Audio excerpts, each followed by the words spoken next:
네, 기도하겠습니다. 사랑이 많으신 아버지 하나님, 오늘 이 시간 이 자리에 나와 하나님을 찬양하고 또 말씀을 듣게 해주시니 감사를 드립니다. 말씀을 전하는 이 시간 하나님께서 함께 하셔서 말씀을 전하는 저에게 부족함이 없게 도와주시고 사람의 뜻과 생각을 전하는 것이 아닌 하나님의 뜻과 생각을 전하는 시간 되게 도와주시옵소서. 또 말씀을 듣는 우리 성도님들과 함께 하셔서 이 시간 지혜와 집중력을 주시옵고 이 시간을 통해서 풍성한 은혜를 받는 시간이 될 수 있게 도와주시옵소서. 모든 것을 하나님께 맡기며 사랑이 많으신 예수님의 이름으로 기도합니다. 네, 오늘은 이제 사도행전 5장 1절에서 11절의 말씀을 가지고 하나님 앞에 솔직한 마음이라는 제목으로 말씀을 나누고자 합니다. 이제 오늘의 본문에는 아나니아와 삽비라라는 사람이 나옵니다. 이제 아나니아와 삽비라가 있었던 그 당시의 상황은 초대교회의 상황이었습니다. 마가의 다락방에서 오순절에 이제 있던 120명의 사람들에게 성령님이 임하셔서 그 사람들의 능력이 충만했으며 또 그 사도들의 설교를 통해서 많은 사람들이 회개하고 하나님 앞으로 나와 가르침을 받고 기도하고 서로 교제하는 상황이었습니다.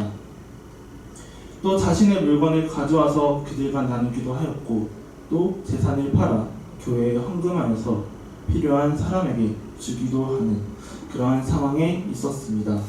그러한 초대교회의 상황의 모습이 사도행전 4장 32절부터 35절 말씀에 나와 있습니다. 사도행전 4장 32절에서 35절까지의 말씀 제가 읽도록 하겠습니다. 믿는 우리가 한 마음과 한 뜻이 되어 모든 물건을 서로 통용하고 제 재물을 조금이라도 제 것이라 하는 이가 하나도 없더라.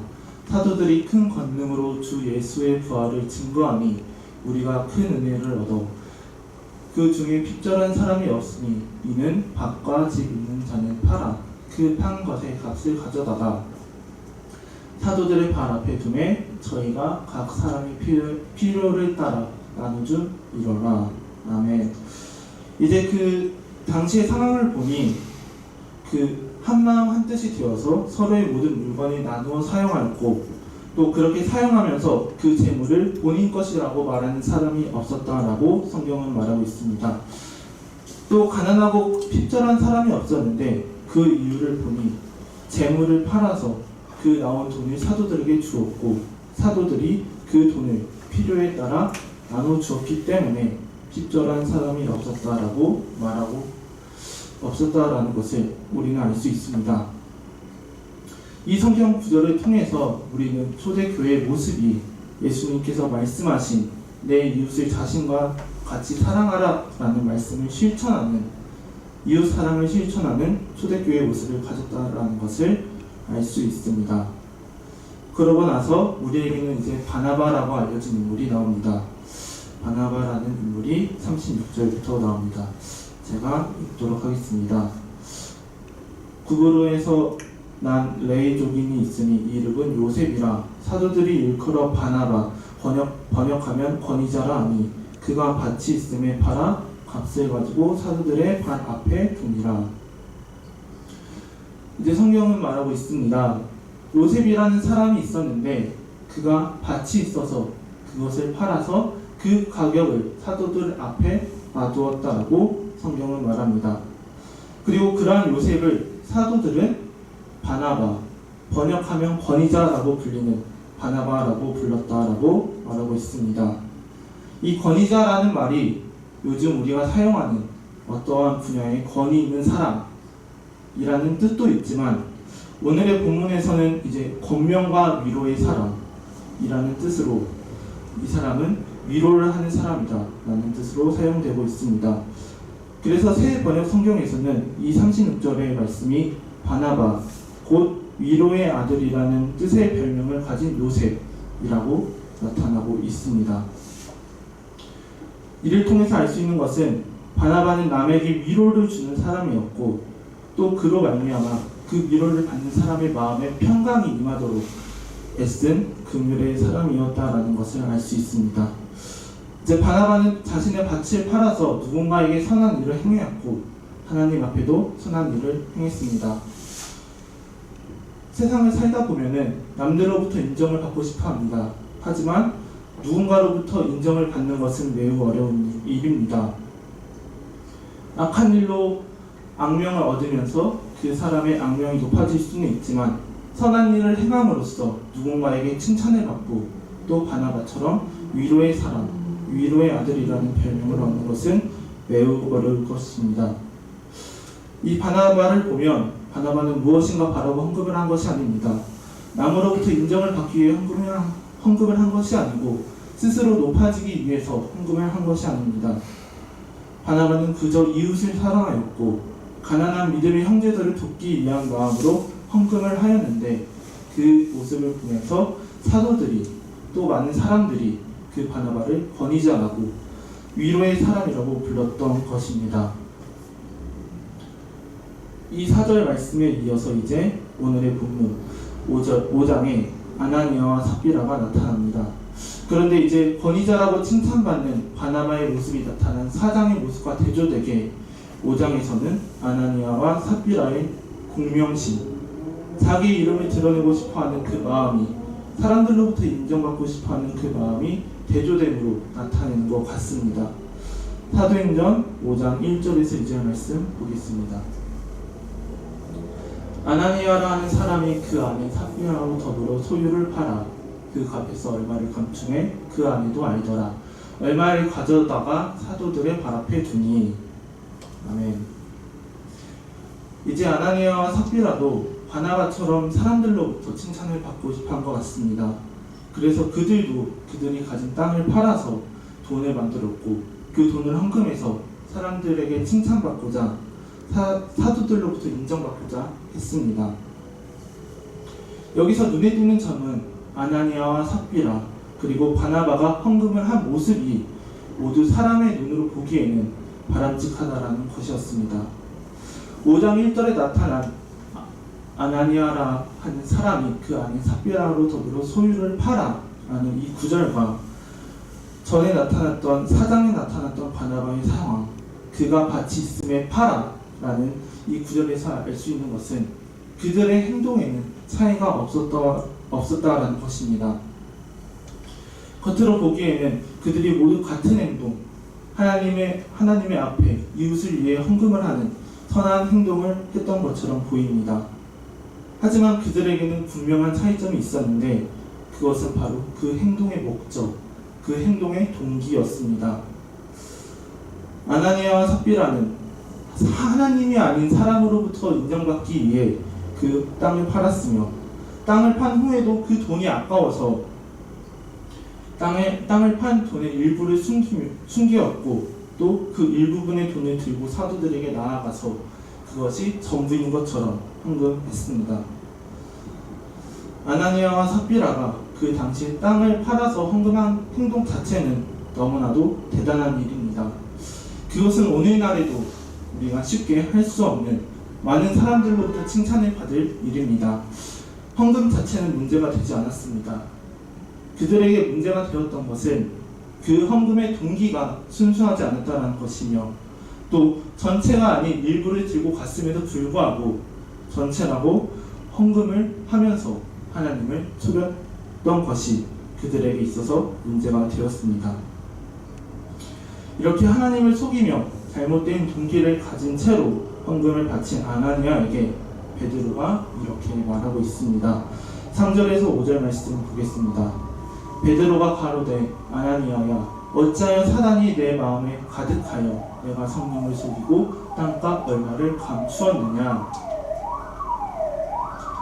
땅이 그대로 있을 때에는 내 땅이 아니며 판 후에도 내 임의로 할 수가 없더냐. 어찌하여 이 일을 내 마음에 두었느냐. 사람에게 거짓말한 것이 아니요 하나님께로다. 아나니아가 이 말을 듣고 엎드려져 곧 떠나니 이 일을 듣는 사람이 다 크게 두려워하더라. 아멘. 베드로 사도가 아나니아에게 마음을 강조하면서 말합니다. 어찌하여 사단이 너의 마음에 가득하며 하나님께 거짓말을 하며 또 성령을 속이는 그 일이 너의 마음속에 있냐라고 너의 마음속에 그 일을 두었냐고 베드로 사도가 말을 합니다. 아나니아의 마음에는 사랑이 가득했습니다. 사람에게 인정받고자 하는 마음에서 그 헌금을 시작했기 때문에 땅값을 숨겼음에도 불구하고 그것을 전부라고 속이며 헌금을 했던 것입니다. 사람에게 있어서 마음은 매우 중요한 것 같습니다. 사람은 마음을 먹은 대로 행동합니다. 선한 일을 하자고 다짐을 하면 선한 일을 하고 악한 일을 하자고 다짐을 하면 악한 일을 하게 됩니다. 그래서 베드로가 아나니아에게 어찌하여 사단이 내 마음에 가득하며 성령을 속였느냐, 하나님께 거짓말하는 이 일을 내 마음에 두었느냐 라고 말하는 것입니다. 아나니아가 땅을 팔기 전에는 그 땅은 당연히 아나니아의 것이었고 땅을 판 후에도 그 돈은 아나니아의 것이었습니다. 아나니아는 헌금을 드려도 됐었고 헌금을 드리지 않아도 괜찮은 상황이었습니다. 다만 아나니아는 사람들로부터 인정받고자 하는 그 잘못된 마음으로 헌금을 하였고 또 하나님에게 나아가서 그 일부를 전체라고 속였기 때문에 아나니아의 행동이 잘못되었기 때문에 하나님께서 죽음이라는 심판을 내리신 것입니다. 이를 통해서 우리는 알 수 있습니다. 우리는 사람에게 인정받고자 하는 것이 아닌 하나님에게 인정받고자 노력해야 된다는 것입니다. 우리가 신앙생활을 할 때 사람에게 잘 보이기 위해서, 사람들에게 칭찬받기 위해서 신앙생활을 잘 하려고 노력하는 것이 아닌 하나님에게 칭찬받기 위해 신앙생활을 잘 하기 위해 노력해야 할 것입니다. 아멘. 중요한 것은 하나님에게 다가가는 그 마음입니다. 어떠한 목적을 위해서 하나님에게 나아가는 것이 아닌 사람이 아닌 하나님 그 자체가 이유가 되어서 하나님 앞에 순수한 마음으로 나아가야 할 것입니다. 우리의 신앙생활의 모든 이유가 하나님이 되기를 간절히 바랍니다. 아멘. 아나니아와 삽비라 그리고 바나바의 헌금은 같은 모양을 띄었습니다. 같은 행동처럼 보였습니다. 세 사람 모두 사람의 눈으로 보기에는 쉽게 할 수 없는 대단한 믿음의 행동이었습니다. 하지만 중요한 것은 같은 행동을 하더라도 그들의 마음은 달랐다는 것입니다. 그들의 신앙생활은 같은 모습을 보이고 있지만 그 마음은 달랐다는 것입니다. 같은 행동을 하더라도 다른 마음을 가질 수 있다는 이 사실, 오늘날 우리에게도 매우 중요한 것 같습니다. 오늘의 설교를 준비하면서 제가 대학교에 입학할 때 보았던 한 전도사님이 쓴 글이 생각났습니다. 그 글을 읽어드리겠습니다. 설교를 준비하다가 다 지웠다. 뭔가 잘못되었다. 설교를 준비하면서 아무런 벅참과 반응이 없다. 내 마음에 설렘이 없다. 감사가 없이 기계처럼 준비하고 있는 나의 모습. 흡사 양심에 화인 맞은 것 같다. 성령님이 이러한 나의 모습을 깨닫게 해주었다. 분명 하나님의 일을 하는 모습이, 신앙생활을 하는 그 모습이, 설교를 준비하는 그 전도사님의 모습이 남들과는 같았지만 그 마음에 무엇인가 잘못되었다라는 것이, 그 마음이 잘못되었다라는 것을 깨달은 그 전도사님께서 무엇인가 잘못되었다라고 고백하며 글을 올린 것입니다. 이는 우리에게도 마찬가지인 것 같습니다. 우리가 신앙생활을 하면서 아무런 감정과 설렘 없이 그저 익숙함으로, 그저 기계처럼 신앙생활을 할 때가 우리에게 종종 나타나기도 합니다. 우리에게도 이러한 모습이 나타날 수도 있습니다. 저도 이 설교를 준비하면서 저의 모습을 되돌아보았는데, 물론 설교를 준비할 때에는 항상 거룩한 부담감에 나름의 최선을 다해 정말 과제나 숙제가 아닌 주님의 일을 한다는 마음으로 준비를 하지만, 또 돌이켜보면은 이 설교의 자리가 아닌 저 반주하는 자리에 앉아 있어서 기타를 칠 때 정말 내가 이 감동이 있는지, 나의 마음에 벅참이 있는지 되돌아보게 되며, 또 내가 익숙함에 젖어서 그저 기계처럼 기타를 치고 반주를 하고 있는 것이 아닌지라는 생각을 하게 됩니다. 하나님은 우리가 하나님을 찾기 전에 먼저 우리에게 다가와 주셨습니다. 또 죽을 수밖에 없는 우리였지만 예수님께서 우리를 위해 죽으시고 3일 만에 부활하심으로 우리가 구원을 받을 수 있었습니다. 그 하나님의 은혜에 감사해서 나아가는 것이 믿음이고, 그렇기 때문에 우리가 이 시간 예배를 드리며 또 영상으로 예배를 참석하고 있는 것입니다. 예배는 교인이니까, 교회를 다니니까 어쩔 수 없이 하는 것이 아닙니다. 헌금은 봉투가 있으니까, 다른 사람들이 다 헌금을 하니까 눈치 보여서 하는 것이 아닙니다. 나를 불러주신 하나님께 감사해서, 죽을 수밖에 없는 나를 살려주신 그 하나님에게 감사해서 예배를 드리는 것입니다. 그 하나님에게 감사해서 헌금을 하는 것이고, 그 하나님에게 감사해서 봉사를 하는 것이고, 그 하나님에게 감사해서 이웃 사랑을 하고, 또 그 그리스도의 모습을 닮아가고자 노력하는 것입니다. 우리의 신앙생활의 이유가 정말 참으로 하나님이 되었으면 좋겠습니다. 아멘. 누군가에게 보여주기 위해서 하는 것이 아닌, 혹은 익숙함에 젖어서 기계적인 신앙생활을 하는 것이 아닌, 하나님 앞에 진실되고 하나님 앞에 솔직한 마음으로 신앙생활을 하는 저와 우리 용산시 생명교회 성도님들이 되길 간절히 바라겠습니다. 아멘. 이제 아나니아가 죽고 난 후 베드로가 시간이 지난 후에 삽비라에게 물어봅니다. 말씀 7절에서 8절 제가 읽겠습니다.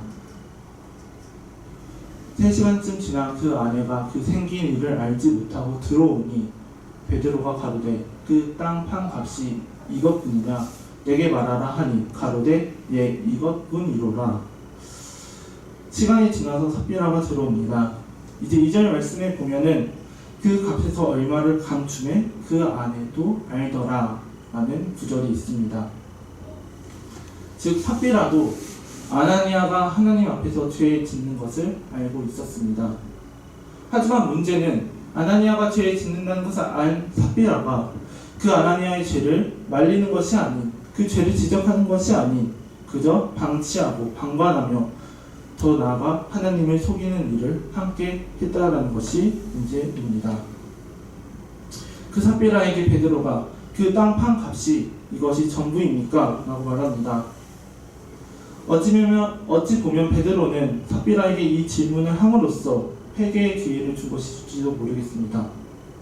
하지만 삽비라는 솔직하게 고백하지 않고 나의 잘못을 회개하지 않고 그 땅 판 값이 그것이 전부가 아닌 일부라고 솔직하게 고백하지 않고 그것뿐이다라고 말하면서 거짓말을 합니다.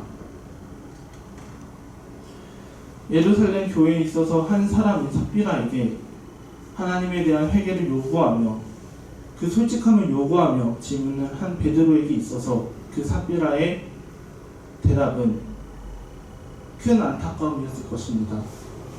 한 사람 한 사람을 아끼신 예수님처럼 어찌 보면 베드로도 그 영혼을 아꼈을 것입니다. 하지만 삽비라는 회개의 기회가 있음에도 불구하고 거짓을 말했고 결국 삽비라도 아나니아처럼 죽게 됩니다. 9절에서 11절 말씀 읽겠습니다. 베드로가 가로되 너희가 어찌 함께 꾀하여 주의 영을 시험하려 하느냐. 보라 내 남편을 장사하고 오는 사람들의 발이 눈앞에 이르렀으니 또 너를 메어 내가 하리라 한대. 곧 베드로의 발 앞에 엎드려져서 혼이 떠나는지라 젊은 사람들이 들어와 죽은 것을 보고 메어다가 그 남편 곁에 장사하니 온 교회와 이 일을 듣는 사람들이 다 크게 두려워하니라. 아나니아와 삽비라 모두 교회에 다니는 사람이었습니다. 어찌 보면 그 시대는 성령님의 역사하심이 가장 충만한 시대였습니다. 하지만 사람으로부터 인정받고자 하는 마음으로 헌금을 했으며 전체가 아닌 일부를 드리면서도 전체인 척을 하며 성령님을 시험했고 하나님에게 거짓말을 했기 때문에 부부가 함께 죽게 된 것입니다. 사람은 하나님을 속일 수 없습니다. 사람은 사람을 속일 수 있을지는 몰라도 하나님 앞에서는 하나님을 속일 수는 없으며 그보다 먼저 나 스스로도 속일 수 없습니다. 우리 모두 하나님 앞에 솔직한 마음을 갖기를 간절히 바랍니다. 아나니아와 삽비라의 죽음은 한창 부흥 중이던 예루살렘 교회에 있어서 큰 충격과 큰 사건이었을 것입니다. 11절에 보니 온 교회와 이 일을 듣는 사람들이 다 크게 두려워한다라고 말하고 있습니다. 근데 여기서 두려워한다라는 것은 정말 하나님이 너무나도 무서워서 벌벌 떠는 것이 아닌 하나님을 경외하는 마음, 하나님을 존중하고 존경한다라는 표현입니다. 내가 누군가를 존중하고 존경하고 경외하면 그 사람 앞에서 공손해지고 함부로 행동을 하지 않을 것입니다. 존중하고 경외하기 때문에 그와 같은 행동을 하지 않게 되는 것입니다. 아나니아와 삽비라 일을 통해서 초대교회 사람들은 더욱 하나님을 존중하게 되었고 하나님의 심판과 통치에 대한 거룩한 두려움, 믿음의 두려움, 경외심을 갖게 되었다라고 성경은 말하고 있습니다. 그들이 가졌던 이 거룩한 두려움, 믿음의 두려움, 하나님에 대한 경외심이 오늘 우리도 가져야 될 것 같습니다. 하나님의 심판을 두려워하며 하나님을 경외해야 할 것입니다. 때때로 세상 사람들은 말합니다. 교회 다니는 사람이 어떻게 저런 일을 하냐고 우리에게 때때로 말합니다. 맞습니다. 하나님을 경외하고 또 잘못한 행위에 대한 하나님의 심판을 진정으로 두려워했다면 일어나지 않았을 법한 일이 때때로 매체를 통해 뉴스와 기사를 통해 우리에게 나타나기도 합니다. 아나니아와 삽비라의 그 시대는 성령님의 역사가 활발했던 시대였고 그 마가의 다락방에 성령님이 임하시고 초대교회가 만들어졌던 시기였습니다. 하지만 그 시대 때 그들은 성령님을 속이고 하나님을 속이는 행동을 했습니다. 만약 아나니아와 삽비라가 정말로 하나님을 경외했다면, 정말 성령님을 존중하고 경외했다면 그러지 않았을 것입니다. 하지만 그들은 하나님을 쉽게 보았고 두려워하지 않았습니다. 하나님에 대한 거룩한 두려움이 없었기 때문에 또 나의 인간적인 욕심이 먼저 되었기 때문에 성령님을 속였고 하나님에게 거짓말을 한 것입니다. 저와 용산 새생교회 성도님들이 모두 하나님을 경외하기를 간절히 바랍니다. 하나님이 무서워서 벌벌 떨면서 살아가는 것이 아니라 거룩한 두려움, 믿음의 두려움, 하나님에 대한 경외심에 인한 두려움, 우리 모두가 하나님을 경외하며 또 거룩한 두려움을 갖고 살아나가기를, 또 우리 용산스 생명교회가 그런 공동체 되기를 간절히 바랍니다. 찬양 드리겠습니다.